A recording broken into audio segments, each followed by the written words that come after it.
ඔන්න ඉතින් පිස්සු 5 දෙනෙක් එක්ක ගිය ලස්සන ගමනක් ගැන වීඩියෝ එකක් තමයි මේ අරගෙන ආවේ. පොඩ්ඩක් වීඩියෝ එක දිගේ වැඩි. ඒ වුණාට ඕනම දේවල් ටික විතරක් තෝරලා අපි දැම්මා. ඉතින් ගමන පටන් ගත්ත සුපුරුදු විදිහට කෝකටත් අයිලි කියලා කාලා බීලම. මේ වීඩියෝ එක ඇඩ් කරේ මතක් කරන්න ඕනේ. හරිම ලාභෙට කටන රහට කැම ටික හම්බ වුණා. ඉතින් ඔයාලත් යනවා නම් යන්න මතක විදිහට දියෝවිටයි රුවන්වැල්ලයි අතරතුරේ වම්පත් තමයි මේ කඩේ තිබ්බේ. ඔන්න කාලා බීලි වෙරලා අපි ආපහු ගමන පටන් ගත්තා. අපි 4 දෙනයි මෙහෙන් ගියේ. අනිත් යාළුවව කුරුණෑගලින් ගන්න තමයි බලාගෙන යන්නේ. මගදී පොඩ්ඩක් වැස්සකටත් අහු වුණා අපි.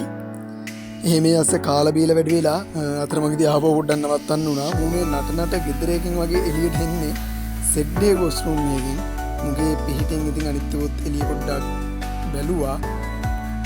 ඔන්න ඉතින් අපි ආපහු යන්න පිටත් වුණා. මුලදී කියන්න බැරුණා මේ බලංගොඩ ඉඳලා කුරුණෑගල පොල්පිටිගම අපේ සාජන් මහත්තයාගේ ගෙදර බස්නායකගේ ගෙදර යන්න තමයි මේ 4 දෙනෙක් එක්ක යන්නේ.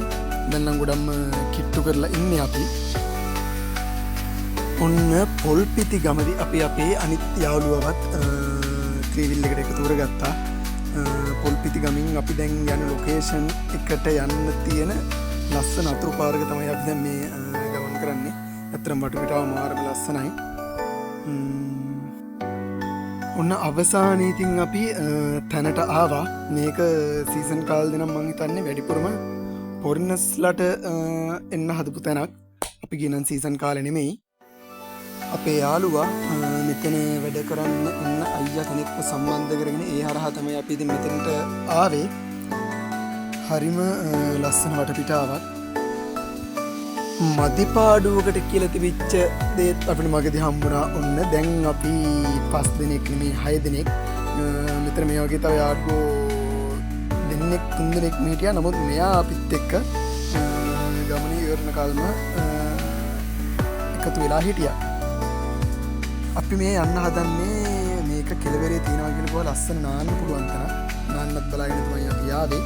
ඒ යන අතරතුරේ තියෙන වටපිටාව තමයි ඔයගොල්ලන්ට මේ පේන්නේ. එකින් එකට වෙන වශයෙන් හදපු මේ වගේ කුටි විශාල ප්‍රමාණයක් මේ යන අතරතුරේ වටපිටාව අපිට දක්නට ලැබුණා. මාර්ම නිස්කලංකයි. ඔයගොල්ලෝ කන්ටැක්ට් කරගෙන පුළුවන් නම් යන්න බලන්න. දවසක් ඉඳලා එන්න. අපිට නම් තරම් කාල වේලාවක් තිබ්බේ නෑ. වස්සුරු ඇවිල්ලා යාළුවගේ දිට යන ගමන් යන්න ඉස්සෙල්ලා නාගෙන යන්න තමයි මේ අපි ආවේ. නිකම්ම ඔයකින් නෝනට වැඩි අපිට ඕනි කරා මේ අහපු විදිහට මේ ලස්සන වටපිටාවේ සුන්දරත්වය ඉඳගෙන නාලා යන්න. ඉතින් දැන් ගොඩක් කිට්ටුයි මේ නාන තැනට. අපි 5 දෙනා නෙමෙයි 6 දෙනා ඔන්න දැන් මෙතෙන්ට ඇවිල්ලා ඉන්නේ.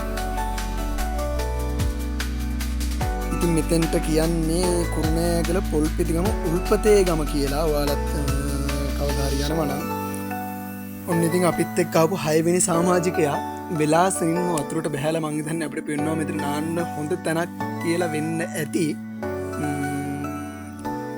හරි අපිත් දැන් ඉතින් මේ මෙතන තමයි මේ ලස්සන තැන. ගමනේ අවසානය නාන්න තමයි මේ සූදානම් වෙන්නේ. නාන්න කලින් ඉතින් අපේ කට්ටියට ඕනේ වුණා ඔන්න මෙයත් එක්ක ෆොටෝ ෂූට් එකක් කරන්න. මෙයා වුණා නැත්තරම හරිම ආදරණීය මිතුරෙක්. එයත් එක්ක කෝලම් කර ඉන්නකොට ඉතින් අපි නාන ෆොටෝ එකක් වීඩියෝ එකක් දාන්න බැරුණා. අන්තිමේදී ඉතින් ඔන්න අපි නාල කරලා ඉවර වෙලා හොඳටම හවස් වෙද්දී ආපහු සුරේස්ලාගේ අපි බස්නායකගේ ගෙදරට යන්න පිටත් වුණා. ඒ වෙලාවට එහෙ වටපිටාව පරිසරය නම් ආයි කියන්න දෙයක් නැහැ. මාර ප්‍රශ්න වලට පේන මේ වටපිටාව.